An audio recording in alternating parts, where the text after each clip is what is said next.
नमस्कार, मैं राहुल कठेरिया। क्या प्रधानमंत्री मोदी जी और गृह मंत्री अमित शाह जी को ऐसा लगने लगा है कि आने वाले समय में कहीं ऐसा ना हो कि उनकी सरकार गिर जाए? और इसको लेकर मोदी जी या गृह मंत्री अमित शाह जी ने अभी से तैयारियां शुरू कर दी हैं। देखिए, भारतीय जनता पार्टी जो 272 का जो बहुमत का आंकड़ा है, वो 240 पर अटका हुआ है। 272 तो है नहीं, तो ये अपनी दम पर बीजेपी की सरकार तो चल नहीं रही, मोदी जी की अपनी दम पे सरकार तो चल नहीं रही। तो अब चूंकि चंद्रबाबू नायडू और नीतीश कुमार जी की बैसाखी के सहारे ये सरकार चल रही है, तो इसलिए मोदी जी नए विकल्प की तलाश कर रहे हैं, नए विकल्प को ढूंढ रहे हैं और उसी कड़ी में विकल्प ढूंढ भी लिया गया है। बड़ी खबर यह है कि महाराष्ट्र के मुख्यमंत्री देवेंद्र फडणवीस अपील करते हैं खुलेआम उद्धव ठाकरे जी को लेकर कि अगर वो चाहें तो उनकी एनडीए में वापसी हो सकती है, ऐसा सम्मान उनका स्वागत है। और उससे भी बड़ी खबर यह है कि ठीक एक दिन बाद उद्धव ठाकरे जी की मुलाकात होती है देवेंद्र फडणवीस जी से और कहा यह जा रहा है कि यह मुलाकात लगभग 20 मिनट तक चली है। उसके बाद तमाम चर्चाओं का बाजार गर्म है, अफवाहों का दौर शुरू हो गया है। क्या उद्धव ठाकरे जी इंडिया गठबंधन को छोड़कर वापस इंडिया गठबंधन में चले जाएंगे, भारतीय जनता पार्टी के साथ चले जाएंगे? तो इसको लेकर तमाम चर्चाएं चल रही हैं। अब ये ऐसा क्यों कर रहे हैं, मोदी जी ऐसा क्यों कर रहे हैं? क्योंकि देवेंद्र फडणवीस अपनी दम पर तो ऐसा बोलेंगे नहीं उद्धव ठाकरे जी को लेकर। और जो उद्धव ठाकरे जी कई बार भारतीय जनता पार्टी के लिए कितनी कटु बातें बोल चुके हैं, हम सब जानते हैं। तो अब मोदी जी ऐसा क्यों सोचेंगे कि उद्धव ठाकरे उनकी तरफ आ जाए? उसके पीछे कारण क्या है? उसके पीछे कारण यह है, मेरा अपना व्यक्तिगत मानना यह है कि देखिए, बिहार में विधानसभा का चुनाव होने जा रहा है। विधानसभा के चुनाव में अगर ऐसा हुआ कि इंडिया गठबंधन की सरकार बन गई, तो नीतीश जी की पार्टी टूट सकती है। अब ये कोई जरूरी नहीं कि नीतीश जी के सारे सांसद जो है वो भारतीय जनता पार्टी में चले जाए। कुछ लोग ऐसे भी हैं जो इंडिया गठबंधन के पक्ष में हैं।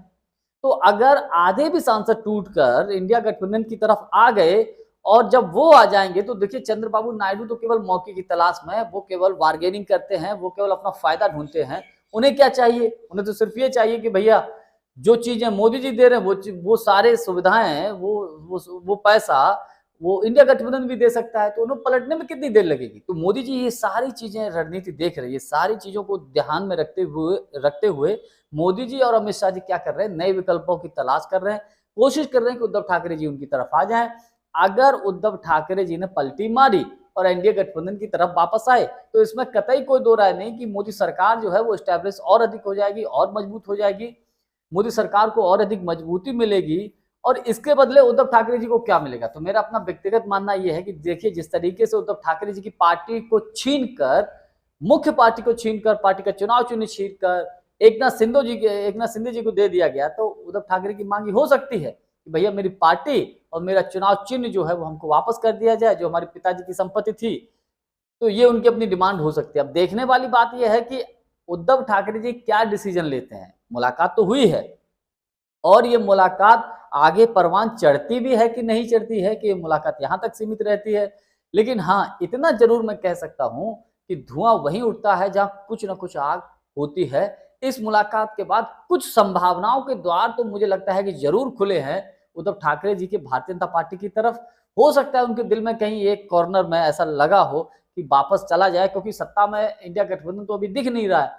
तो उन्हें अब जिस तरीके से समय समय पर उद्धव ठाकरे जी के ऊपर अटैक किया जाता है, परेशान भी किया जाता है, तो अगर उनकी पार्टी वापस मिलती है तो उद्धव ठाकरे जी का भी मन बदल जाए। हो सकता है वो फिर एनडीए गठबंधन में चले जाएं।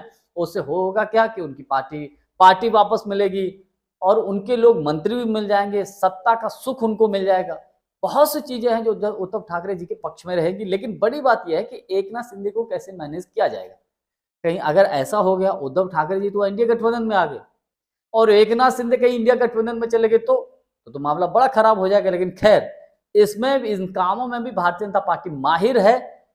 ईडी, सीबीआई, इनकम टैक्स का जितना बेहतर इस्तेमाल मोदी सरकार करती है, मुझे नहीं लगता आज से पहले किसी सरकार ने किया होगा।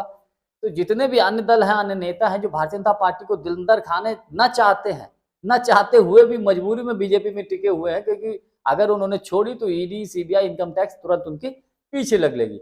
अब देखने वाली बात यह है कि मोदी जी नए विकल्प की जो तलाश कर रहे हैं उद्धव ठाकरे जी के रूप में, कितना सफल हो पाते हैं, ये अपने आप में देखने वाली बात होगी।